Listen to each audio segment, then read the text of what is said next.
एक सेठ अपने नगर का सबसे धनी और धार्मिक प्रवृत्ति वाला व्यक्ति था। सेठ के पास अधिक धन संपत्ति थी, किसी चीज की कोई कमी नहीं थी। वो बहुत ही सुखपूर्ण अपना जीवन अपने परिवार के साथ जी रहा था। सेठ और उसकी पत्नी शुरू से ही असहाय लोगों की मदद करते थे, उन्हें एक समय का भोजन कराया करते थे, जिसके कारण उन्हें बहुत ही ज्यादा सुख की अनुभूति होती थी। वही वो दोनों साधु महात्माओं को बहुत मानते थे, उन पर उनका बड़ा विश्वास था। उनके नगर में जब भी कोई साधु महात्मा आते, वो उनसे मिलने, उनके उपदेशों को सुनने जरूर जाया करते थे और उन्हें स्वयं के घर ले आकर उनका आदर सत्कार भी किया करते थे। यदि सेठ के घर के पास से कोई भिक्षु जाता तो वो उसे भी अपने घर आने का आग्रह करते। इसी तरह बार बार एक सन्यासी उनके घर पर भिक्षाटन करने आ जाता है और अपनी भिक्षा पात्र आगे करके भिक्षा मांगता है। सेठ सन्यासी को देख उसे अपने घर आने के लिए आग्रह करते हैं। सन्यासी भीतर जाता है। सेठ और उसकी पत्नी उनकी आओ भगत में लग जाते हैं। वो दोनों तुरंत उसके बैठने के लिए एक तख्त पर चादर बिछा देते हैं और सन्यासी के हाथ पैर धुलवाकर उसे कुछ विश्राम हेतु कहते हैं और स्वयं उसके भोजन की तैयारी में लग जाते हैं। तभी सेठ की पत्नी कुछ सामान लेने के लिए कहती है। सेठ बाहर चला जाता है। यहाँ उसकी पत्नी भोजन बनाने में लग जाती है। कुछ देर बाद जब सेठ की पत्नी आकर सन्यासी को भोजन परोसने लगती है, सन्यासी भोजन ग्रहण करने लगता है। सन्यासी सेठ के घर के शांत वातावरण और उसके घर का स्नेह देखकर उसकी पत्नी से बड़ी ही विनम्रता से पूछता है कि माता, आपके परिवार में कौन कौन है? ये सुन सेठ की पत्नी कहती है, मैं, मेरे पति और मेरे 3 बेटे। ये सुन सन्यासी आगे कहता है कि तुम्हारे पति क्या करते हैं, कितना कमा लेते हैं? ये सुन सेठ की पत्नी कहती है कि हमारे पास धन की कोई कमी नहीं, हमारे पास तो अपार धन संपत्ति है। ये सुन सन्यासी आगे कोई प्रश्न नहीं करता। तभी सेठ घर वापस आ जाता है। वो फिर पत्नी के साथ सन्यासी को भोजन परोसने लगता है। वो सन्यासी के लिए बाहर से कई तरह की मिठाई भी लेकर आता है। भोजन ग्रहण करने के बाद सन्यासी जाने के लिए तैयार हो जाता है। वो सेठ और उसकी पत्नी की स्वयं के इस आदर सत्कार के लिए आभार प्रकट करता है और जाने के लिए वो निकलते हैं। सेठ सन्यासी से कहता है कि वो उसे कुछ दूरी तक छोड़ देगा। दोनों मार्ग के लिए निकल जाते हैं। मार्ग में सेठ सन्यासी से बात करते हुए जा रहा था। तभी सन्यासी सेठ से कहता है कि आपका जो 3 पुत्र है, तीनों ही आपकी देखभाल अच्छे से करते होंगे। ये सुन सेठ कहता है कि नहीं मुनिवर, मेरी केवल एक ही संतान है। ये सुन सन्यासी सोचने लग जाते हैं कि ये कह क्या रहा है। सेठ की पत्नी ने कुछ कहा था, सेठ कुछ और कह रहा है। फिर सन्यासी सेठ से कहता है कि आपके पास तो धन इतना है, आप इतने धनी हैं, सुख से होंगे। सन्यासी जानकर सेठ का उत्तर जानने के लिए ये बात करता है। तभी सेठ उत्तर देता है कि नहीं, मैं कोई धनी नहीं हूं, मैं तो केवल 20,000 रुपए का ही मालिक हूं। यह सुन सन्यासी को अब लगता है कि शायद सेठ या फिर उसकी पत्नी कोई एक तो उससे झूठ कह रहा है। फिर सन्यासी सेठ से पूछता है कि आपकी आयु क्या है? सेठ कहता है कि मैं 50 वर्ष का हूं। यह सुन सन्यासी को लगता है ये तो सेठ एक वृद्ध है, इसकी आयु तो 70 से कम नहीं लगता है। लेकिन ये हर बार गलत उत्तर क्यों दे रहे हैं, झूठ क्यों बोल रहे हैं? यही सोच सन्यासी अब सेठ से कहता है कि आप इतने धार्मिक होकर भी झूठ बोलते हैं, असत्य का सहारा लेते हैं। आपको देखकर ऐसा लगता तो नहीं? ये सुन सेठ हैरानी से कहता है कि क्षमा करें मुनिवर, लेकिन मैंने आपसे क्या झूठ बोला है? मैंने तो आपसे ऐसा कुछ भी नहीं कहा। ये सुन सन्यासी कहता है कि जो कुछ भी मैंने आपसे पूछा वही प्रश्न मैंने आपकी पत्नी से भी किए, लेकिन दोनों के उत्तर अलग है। ये सुन सेठ कहता है कि कैसा प्रश्न मुनिवर? तब सन्यासी कहता है, मैंने आपकी पत्नी से पूछा था कि उनके घर में कौन कौन है, तो उन्होंने कहा कि आप दोनों के अलावा आपके 3 पुत्र हैं, लेकिन आप कहते हैं कि आपकी केवल एक ही संतान है। जब मैंने आपसे धन के बारे में पूछा कि कितना है, तो आपकी पत्नी ने बताया कि आपके पास बहुत धन है, आप इस नगर के सबसे धनी लोगों में से एक हैं, और आप कहते हैं कि आप बस 20,000 रुपए के ही मालिक हैं। अभी मैं जब आपकी आयु पूछी तो आप 50 वर्ष बता रहे हैं, जबकि देखने में आप 70 से अधिक के लगते हैं। यानी आपने झूठ कहा। ये सुन सेठ बड़े ही विनम्र स्वर में कहता है कि क्षमा करें मुनिवर, लेकिन झूठ बोलना पाप है।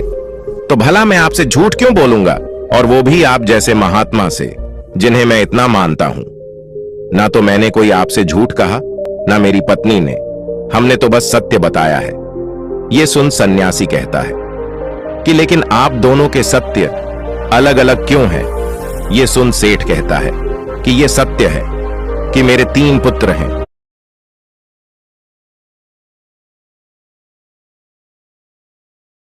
आपके 3 पुत्र हैं, लेकिन आप कहते हैं कि आपकी केवल एक ही संतान है। जब मैंने आपसे धन के बारे में पूछा कि कितना है, तो आपकी पत्नी ने बताया कि आपके पास बहुत धन है। आप इस नगर के सबसे धनी लोगों में से एक है, और आप कहते हैं कि आप बस 20,000 रुपए के ही मालिक है। अभी मैं जब आपकी आयु पूछी तो आप 50 वर्ष बता रहे हैं, जबकि देखने में आप 70 से अधिक के लगते हैं। यानी आपने झूठ कहा। ये सुन सेठ बड़े ही विनम्र स्वर में कहता है कि क्षमा करें मुनिवर, लेकिन झूठ बोलना पाप है। तो भला मैं आपसे झूठ क्यों बोलूंगा, और वो भी आप जैसे महात्मा से, जिन्हें मैं इतना मानता हूं। ना तो मैंने कोई आपसे झूठ कहा, ना मेरी पत्नी ने। हमने तो बस सत्य बताया है। ये सुन सन्यासी कहता है कि लेकिन आप दोनों के सत्य अलग अलग क्यों हैं? ये सुन सेठ कहता है कि ये सत्य है कि मेरे 3 पुत्र हैं, लेकिन जो मेरी आज्ञा का पालन करता है वो केवल मेरा एक ही पुत्र है। बाकी दोनों को अपने माता पिता से कोई मतलब नहीं है। जो कुसंग में रहता है वो मेरा अपना कैसे, इसलिए मेरे लिए मेरी एक ही संतान है। आपकी दूसरे प्रश्न के अनुसार रही धन की बात, तो मुनिवर, मेरे लिए मेरा वही धन अपना है जो मैं स्वयं के जीवन में उपयोग करता हूं, और वो इतना ही है जितना मैंने बताया। बाकी सब जो है वो मेरा नहीं है। उसमें से कुछ मैं असहाय लोगों की, जरूरतमंदों की मैं मदद कर देता हूं, तो कुछ मेरी इस देह को त्यागने के बाद मेरे सभी सगी संबंधी ले जाएंगे। तो उस पर मेरा कैसा अधिकार? अब बात करें अंतिम प्रश्न की, तो मैं अपने 50 वर्षों की आयु तक महात्माओं की शरण में जाकर शिक्षा लेना, जीवन के सही मूल्य को समझना सीखा है, उनकी सेवा की है, और उस पर ही मैं इस संघ से जुड़ गया हूं।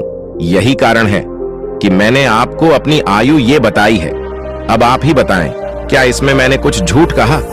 ये सुन सन्यासी को अब सेठ की पूरी बात समझ आ जाती है, और वो कहते हैं कि क्षमा करें, मुझे पहले आपके विषय में जान लेना चाहिए था, स्वयं के भीतर आपकी झूठी छवि बनाने से पहले। और तब सन्यासी सेठ की बात का मान रखते हुए आगे बढ़ जाता है, और सेठ पुनः अपने घर लौट जाता है। अतः किसी के प्रति अपना नजरिया बनाने से पहले, प्रतिक्रिया देने से पहले सामने वाले की बातों को भी पूरा सुन लेना चाहिए। एक बार व्यक्ति किसी महात्मा के आश्रम में बैठ उनके उपदेशों को सुन रहा था। तभी वो महात्मा से कहता है कि मुनिवर, आप सभी संत महात्मा हमें चिंता से जुड़े कई उपदेश देते हैं। क्या आप हमें कोई ऐसा हथियार नहीं बता सकते जिसके द्वारा हम चिंता को स्वयं के जीवन से निकाल कर फेंक ही दें? चिंता में ऐसा क्या है जो व्यक्ति को बर्बाद कर देती है? क्योंकि एक तनावरस व्यक्ति इतना परेशान हो जाता है कि सब कुछ वो गवा देता है।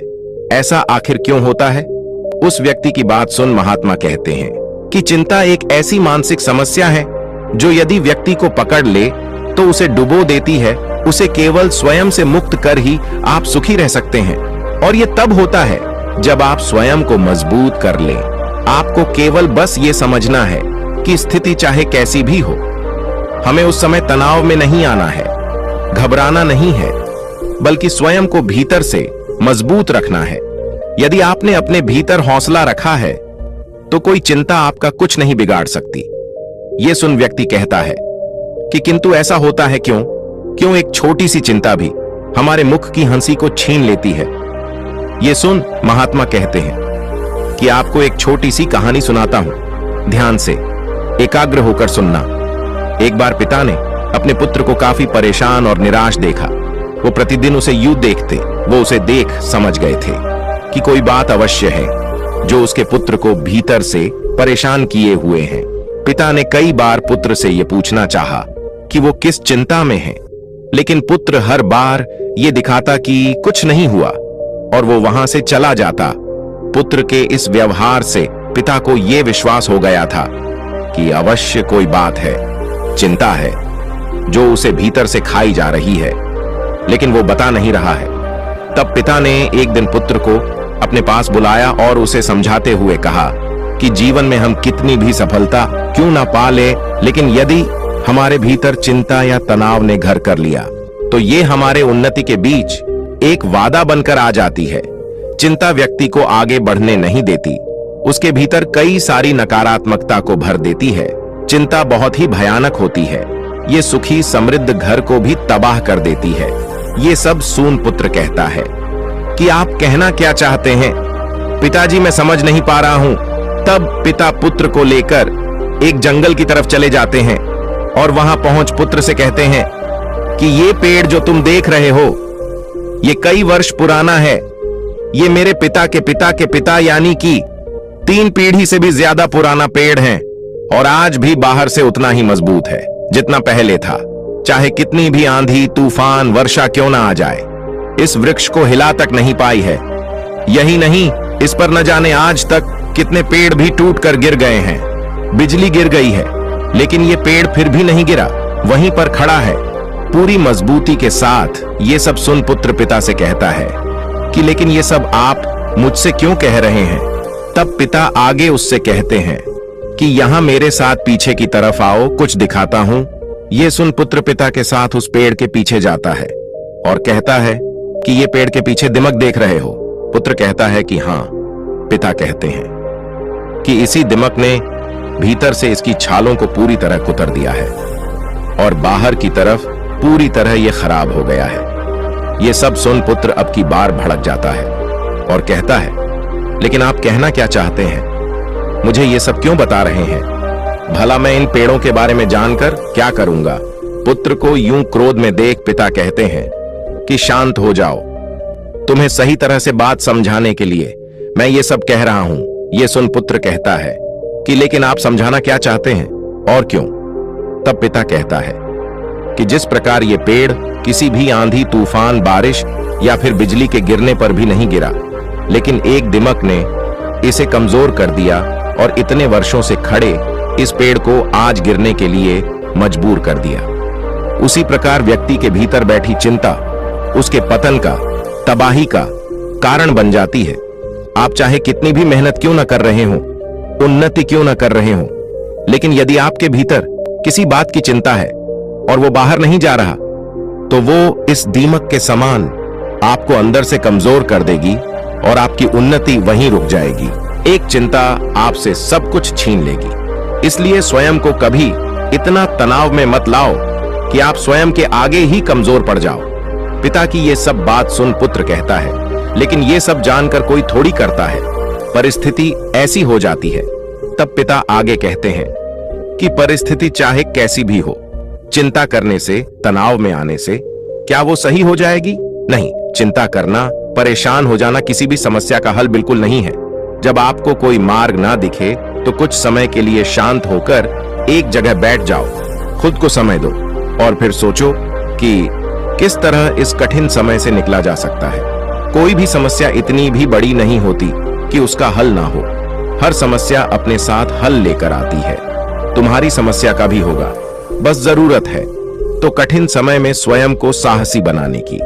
पिता की इस बात को सुन पुत्र को उनकी हर बात का सही अर्थ समझ आ जाता है कि वो उसे कहना क्या चाह रहे हैं। इस कहानी को पूरा करके महात्मा कहते हैं, क्या अब तुम समझे कि एक छोटी सी चिंता भी आपके जीवन को कितना प्रभावित करती है?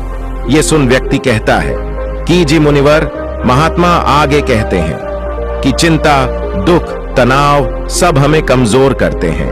हमें इन्हें स्वयं के जीवन से पूरी तरह त्याग देना चाहिए और जो ऐसा कर लेते हैं वो स्वयं जीवन में सदैव खुश रहते हैं। जीवन में परिस्थिति चाहे कोई भी हो, समय कभी एक सा नहीं होता, हमेशा बदलता है। बस अपने सुख के पल को स्मरण करके उसे दुख में साहस का हथियार बना लो। ये चिंता कुछ नहीं बिगाड़ पाएगा, लेकिन यदि इस चिंता में आप घिर गए तो कभी भी उन्नति नहीं कर पाओगे। इसलिए कभी व्यक्ति को व्यर्थ की चिंता में नहीं आना चाहिए। जो वर्तमान में हो रहा है उस पर ध्यान दें, अपना काम करें, बाकी सब छोड़ दें और धैर्य रखें। ये समय भी कब निकल जाएगा आपको पता ही नहीं चलेगा। महात्मा की बात सुन व्यक्ति को उसके प्रश्न का सही उत्तर मिल जाता है और वो गुरु को प्रणाम कर वहां से चला जाता है। अतः चिंता व्यक्ति के जीवन की सभी खुशियां, सुख, समृद्धि छीन लेती है। इसलिए व्यर्थ में, इन सब में नहीं पड़ना चाहिए। स्वयं को चिंता मुक्त रखें, तभी आप जीवन में खुश रह सकते हैं। आशा करते हैं ये बात आप समझे होंगे। तो दोस्तों, आज के वीडियो में बस इतना ही। उम्मीद है आपको यह वीडियो पसंद आई। गौतम बुद्ध ने कहा था कि एक भयंकर जंगली जानवर की तुलना में एक धोखेबाज और दुष्ट दोस्त से अधिक डरने योग्य है, क्योंकि जानवर केवल आपके शरीर को ही हानि पहुंचाता है, लेकिन एक कपटी और धोखेबाज दोस्त आपकी बुद्धि को हानि पहुंचाता है। केवल एक बुरे दोस्त ही आपको उस स्थिति तक पहुंचा सकता है जहां आपको ऐसा लगता है कि यह दुनिया बहुत खराब है, यहां रहने का कोई फायदा क्या है। और यही होता है जब आपको धोखा मिलता है, आपको ठगा जाता है। और केवल व्यक्ति ही जो अंधे विश्वास करता है उसके साथ ठगी होती है।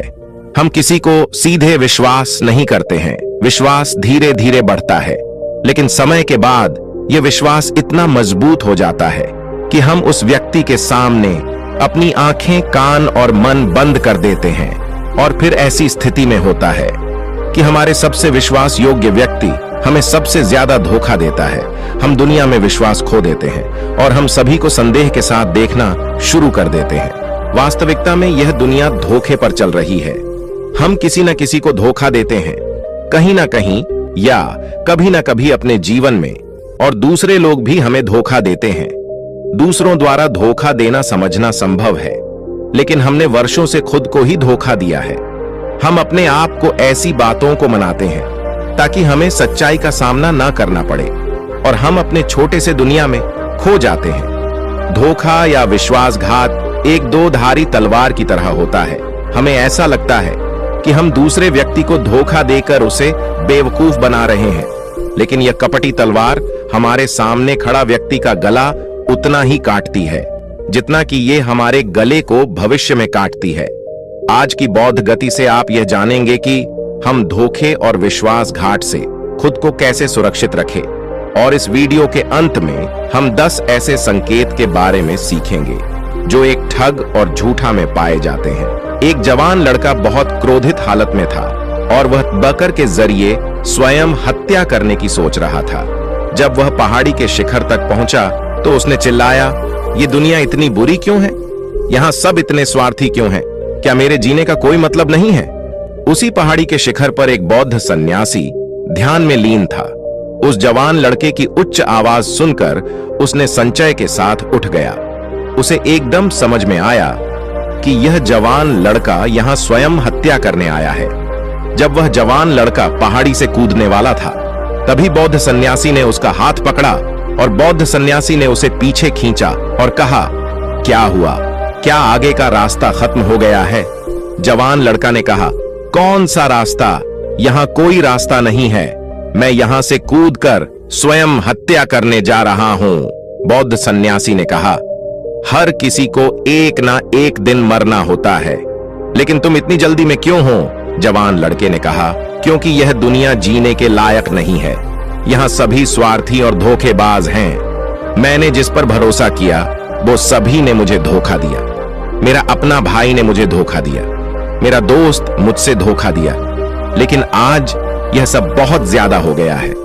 मेरी पत्नी भी मुझसे धोखा दिया। उसने एक अमीर व्यापारी के साथ फरार हो गई। इतने धोखे मिलने के बाद अब मुझे इस दुनिया में जीने का कोई मतलब नहीं है। एक स्वार्थ दुनिया में किसी पर भी भरोसा नहीं किया जा सकता, इसलिए मैं स्वयं हत्या करने जा रहा हूं। बौद्ध सन्यासी ने कहा, क्या तुम स्वार्थी नहीं हो? क्या तुम पर भरोसा किया जा सकता है? व्यक्ति ने कहा, मैंने किसी को धोखा नहीं दिया है, किसी से विश्वासघात नहीं किया है। अगर चाहो तो मेरे गांव जाकर पूछ सकते हो। लोग मेरा फायदा उठाते रहते हैं, लेकिन अब तक मैंने किसी के साथ बुरा नहीं किया है। बौद्ध सन्यासी ने कहा, मुझे तुम पर भरोसा नहीं होगा। तुम्हें मुझे यह साबित करना होगा कि तुम स्वार्थी व्यक्ति नहीं हो। व्यक्ति ने पूछा, इसे साबित करने के लिए मुझे क्या करना होगा? सन्यासी ने उत्तर दिया, तुम्हें अगले 1 साल तक मेरे आश्रम में मेरे साथ रहना होगा। फिर यह मुझे पता चलेगा कि तुम ईमानदार व्यक्ति हो या तुम भी दूसरों की तरह स्वार्थी और कपटी हो। व्यक्ति ने कहा, ठीक है, मैं आपके आश्रम में 1 साल तक रहकर खुद को साबित करूंगा। बौद्ध सन्यासी ने उस जवान लड़के को अपने साथ अपने आश्रम में ले गया और उसे अपना शिष्य बनाया। अगली सुबह बौद्ध सन्यासी ने उस नए शिष्य को अपने पास बुलाया और कहा, मुझे तुम पर अभी भी भरोसा नहीं है, लेकिन तुम जाओ और भिक्षा मांगो, तब तक मैं तुम्हारे अन्य गुरु भाइयों को सिखाऊंगा। नए शिष्य ने गुरु को नमस्कार किया और भिक्षा मांगने के लिए जाने चला गया। उसने आज तक भिक्षा नहीं मांगी थी, इसलिए उसे भिक्षा मांगने में बहुत परेशानी हो रही थी। भिक्षा के लिए उसके मुंह से शब्द नहीं निकल रहे थे। उसका अहंकार उसे रोक रहा था। उसके अंदर उसका घमंड उठ रहा था। मास्टर को गलत साबित करने के लिए उसने भिक्षा मांगी और उस भिक्षा को लेकर वह गुरु के पास लौट आया। उसके हाथ में भिक्षा देखकर गुरु ने कहा कि तुम कम से कम किसी हद तक भरोसेमंद हो। मैंने सोचा था कि तुम भिक्षा मांगने में सक्षम नहीं होगे, लेकिन तुमने मुझे गलत साबित किया। मेरे साथ अपने गुंबद पर चलो। गुरु ने कहा, मुझे वहां तुम्हें कुछ दिखाना है। गुरु ने उस शिष्य को छतरी में ले गया। छतरी के ऊपर एक मटका लटक रहा था। गुरु ने मटके की ओर इशारा करके कहा, क्या तुम उस मटके को देख रहे हो? इसमें जहर है और यह जहर ऐसा भी है, अगर किसी को दिया जाए तो व्यक्ति बहुत ही आसानी से मर सकता है और कोई भी नहीं जानेगा कि वह कैसे मरा। जवान शिष्य ने कहा, लेकिन गुरुदेव, आप मुझसे यह सब क्यों बता रहे हैं? सन्यासी ने कहा, मैं तुम्हें बस चेतावनी दे रहा हूं कि कभी ताजगी से इसे न खाना। कुछ दिनों बाद गुरु अपने शिष्यों के साथ एक जंगल से गुजर रहे थे कि अचानक कुछ जंगली लुटेरे उन पर हमला कर दिया। सभी शिष्य अपनी जान बचाने के लिए इधर उधर भागने लगे, लेकिन अधिक उम्र के कारण गुरु भागने में सक्षम नहीं थे। इसे उस जवान शिष्य ने महसूस किया और उसने बहादुरी दिखाई और उसे उस लुटेरों से बचाकर उसे आश्रम ले आया। आश्रम पहुंचते ही गुरु ने सभी के सामने उस शिष्य की प्रशंसा की और कहा, मेरे नए शिष्य तुम सभी से बेहतर है, जिसने मेरी जान को जोखिमों से बचाई और मुझे यहां सुरक्षित लाया। आज के बाद मुझे उस पर विश्वास है। उस दिन के बाद हर सुबह जब भी गुरु उस शिष्य से मिलते, वह उससे एक बात कहते, मुझे तुम पर पूरा विश्वास है। धीरे धीरे गुरु का उस शिष्य पर विश्वास बढ़ता रहा और यह इतना बढ़ गया कि एक दिन गुरु ने शिष्य को अपने पास बुलाया और कहा, मेरे पास कोई पुत्र नहीं है, लेकिन तुम मेरे बेटे की तरह हो। मैं अब बूढ़ा हो गया हूं, इसलिए मेरी मृत्यु के बाद मैं चाहता हूं कि तुम इस आश्रम की जिम्मेदारी को अपने हाथों में लो। शिष्य ने कहा, गुरुदेव, अगर यह आपकी इच्छा है तो मैं भी आपके सुख के लिए इस जिम्मेदारी को संभाल लूंगा। यह कहते ही शिष्य चला गया। कुछ दिनों बाद गुरु बीमार पड़ गए तो उसने आश्रम के सभी शिष्य को बुलाया और घोषणा की कि युवा शिष्य उसके बाद इस आश्रम को संचालित करेगा। दिन धीरे धीरे बीतते गए और वह युवा शिष्य की मन की बेचैनी बढ़ने लगी। उसे जितनी जल्दी हो सके आश्रम को कब्जा करना था। वह हर सुबह गुरु के पास जाता, उनकी सेहत पर कोई प्रभाव पड़ रहा है या नहीं दिखने के लिए, लेकिन गुरु की सेहत दिन प्रतिदिन ठीक हो रही थी। अब उसकी सहन शक्ति का बांध टूट रहा था। उसकी रातें नींदहीन हो गई। वह हमेशा सोचता रहता था, मास्टर को कैसे रास्ते से हटाया जाए, और कोई भी न जाने, कभी कभी उसे यह ख्याल आता था कि मास्टर को नदी में धक्के मार दे, लेकिन अगले ही पल उसे यह अनुभव होता कि मास्टर एक अच्छा तैराक है, वह तैरकर निकल जाएंगे। कभी कभी उसे यह विचार आता था कि वह मास्टर को गले दबाकर मार देगा।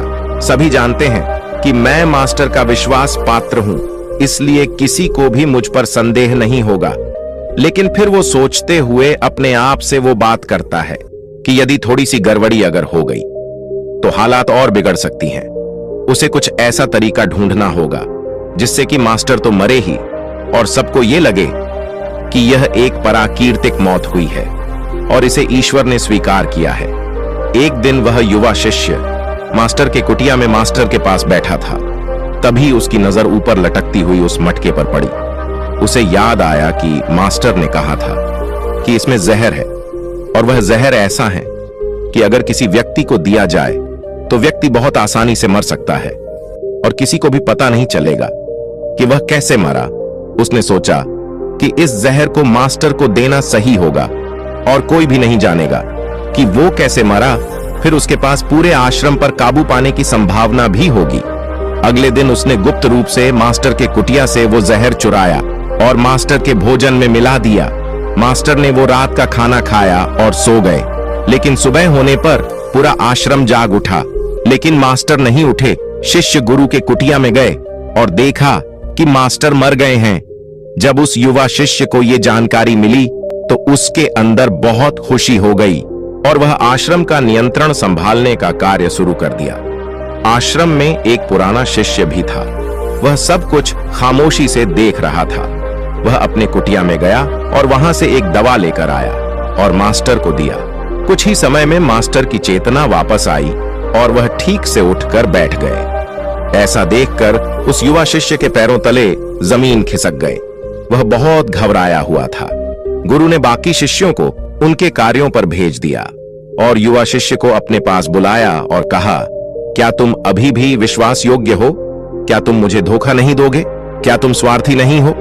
शिष्य गुरु की पांवों में गिर पड़ा और कहा, मुझे नहीं पता कि मैंने इस अपराध को कैसे किया है। मैंने आज तक किसी को धोखा नहीं दिया है। लोग मुझे धोखा दे रहे हैं, लेकिन नहीं जानता कि मैंने आज आप पर धोखा क्यों और कैसे किया। गुरु ने कहा, तुम मुझे धोखा नहीं दे सकते क्योंकि मैंने कभी तुम पर विश्वास ही नहीं किया है। मैं किसी पर भी विश्वास नहीं करता। मैं केवल उसी पर विश्वास करता हूं जो मैं अपनी आंखों से देखता हूं, और मैं तुम्हारे भीतर की लालसा देखना चाहता था और मैंने तुम्हें यह लालसा जानबूझकर दी थी। क्योंकि किसी को धोखा देने के सिर्फ 3 ही कारण होते हैं। पहला स्वार्थ, दूसरा लालसा और तीसरा ईर्ष्या। वह युवा सन्यासी मास्टर से पूछा, लेकिन मास्टर, मैं अपने आप को अपना ये कैसे स्वार्थ, लोभ और ईर्ष्या से मुक्त रख सकता हूं? मास्टर ने कहा, खुद को पढ़े, खुद को जाने और खुद के अंदर प्रवेश करने का प्रयास करो। इंसान में बहुत महान संभावनाएं होती हैं। वह खुद को कुछ भी बना सकता है, वह कुछ भी हो सकता है।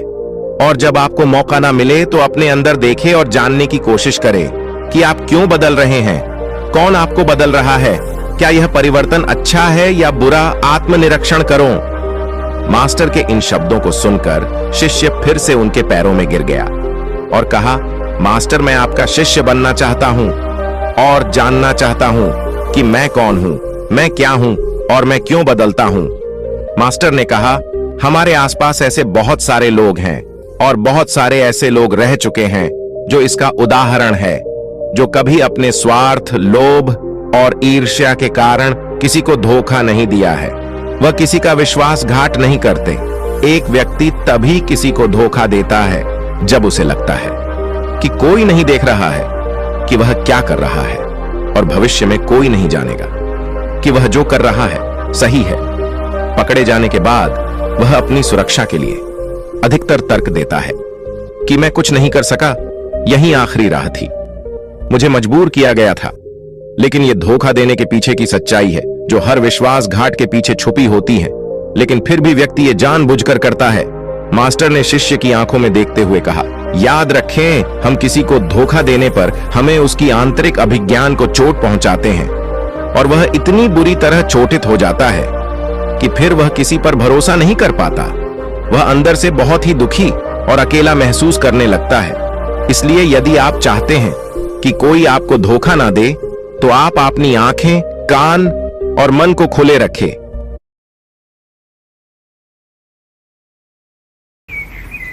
My skin, my shield, it's the real deal. My skin, my shield, it's the real deal. Protect with SPF 50, blonde a dewy glow. Feels so light, doesn't make me white. Hydrating and non-sticky, it just lets me be me. My skin, my shield, it's the real deal. Sunscreen to protect and glow. Yes, queen, that's my Glow Plus Dewy sunscreen.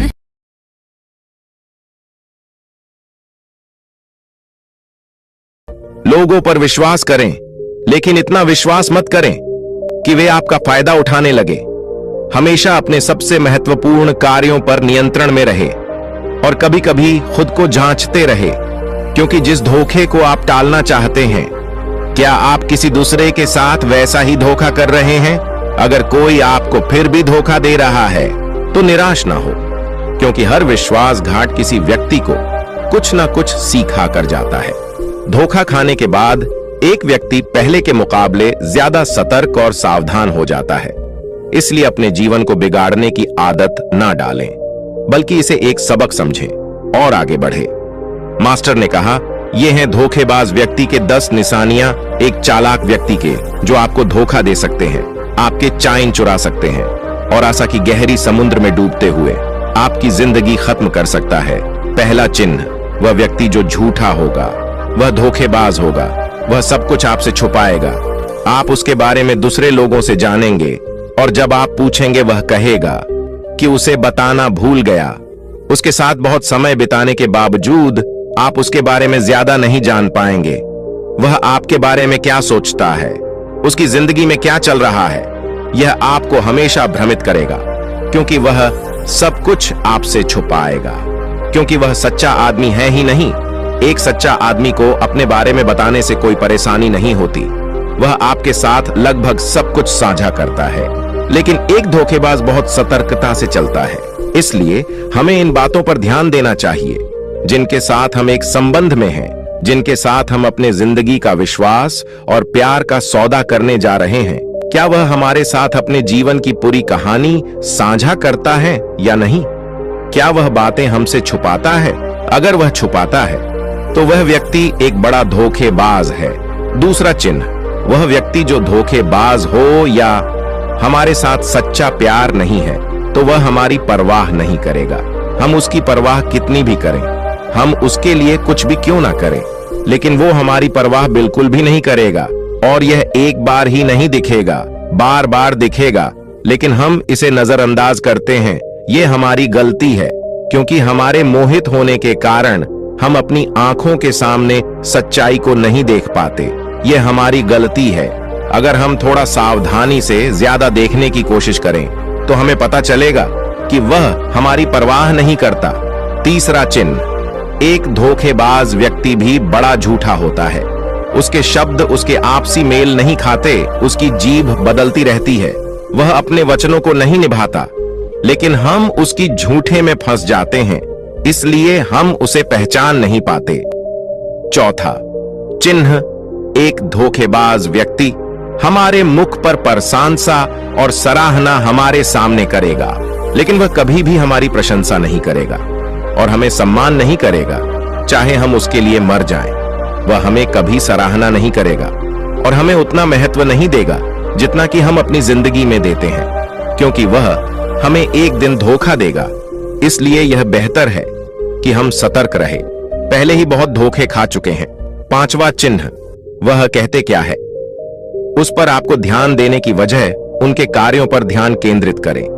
बात करना बहुत आसान है, लेकिन करना बहुत ही मुश्किल होता है और अधिकांश लोग इन बातों पर फंस जाते हैं। इसलिए चाहे वह आपसे कितनी भी बातें करे, आपके साथ कितने वादे करे, जब तक वह उसे दिखाने का प्रदर्शन नहीं करता, तब तक उस पर विश्वास ना करें। छठा चिन्ह, यह अक्सर प्यार के संबंध में देखा जाता है कि यह धोखेबाज व्यक्ति उस व्यक्ति को कैसे पकड़ता है जो उससे प्यार करता है, जैसे कि उसके सामने हमेशा उपलब्ध होता है।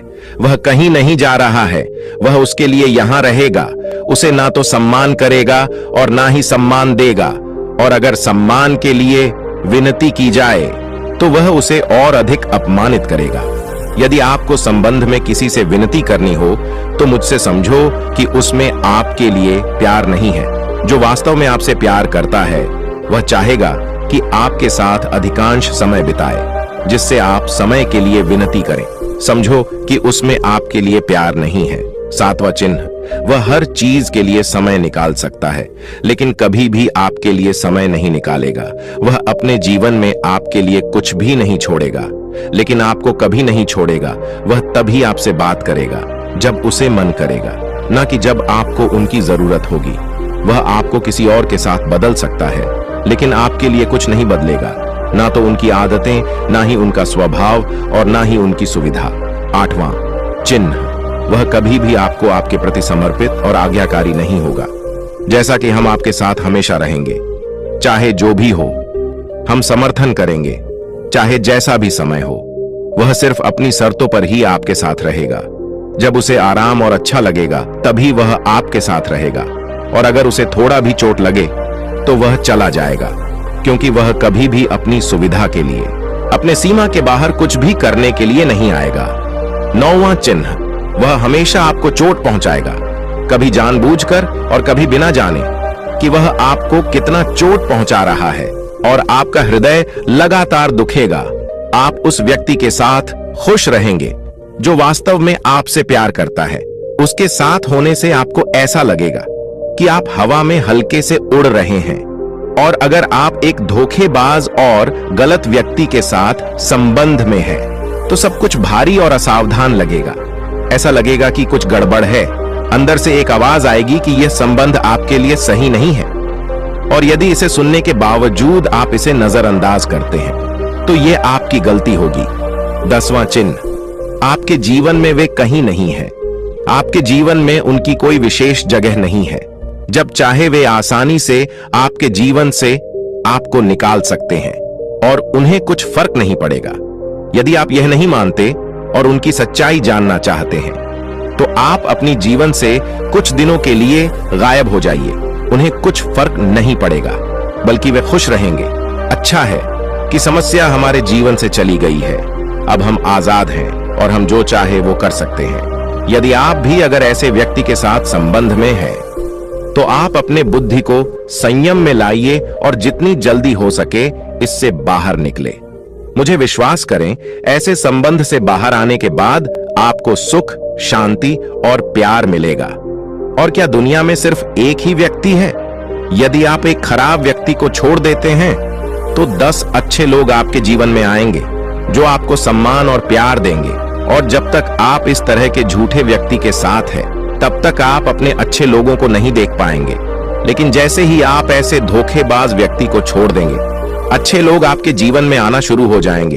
और एक और बात, आजकल वे लोग जिनके साथ प्यार में धोखा हुआ है, वे कहते हैं कि प्यार कुछ नहीं है, सब कुछ झूठ है।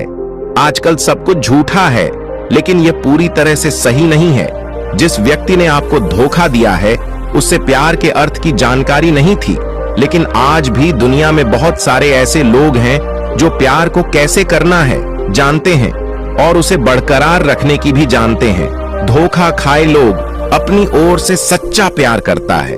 प्यार ईश्वर की उपहार है, और यह दुनिया प्यार पर आधारित है। अगर एक गलत व्यक्ति ने आपका प्यार समझ नहीं पाया, तो इसका अर्थ यह नहीं है कि इस दुनिया में प्यार नहीं है। यह दुनिया प्यार पर ही आधारित है। यह प्रसिद्ध नृत्य दुनिया सिर्फ प्यार करने वालों के कारण है।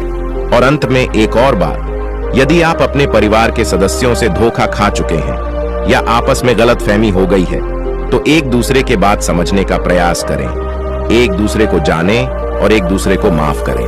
क्योंकि दोस्तों, आपको बहुत सारे लोग मिलेंगे, लेकिन आपके परिवार के सदस्यों की तरह किसी और जगह पूरे विश्व में नहीं मिलेंगे। हाँ, उनका दृष्टिकोण थोड़ा अलग होता है।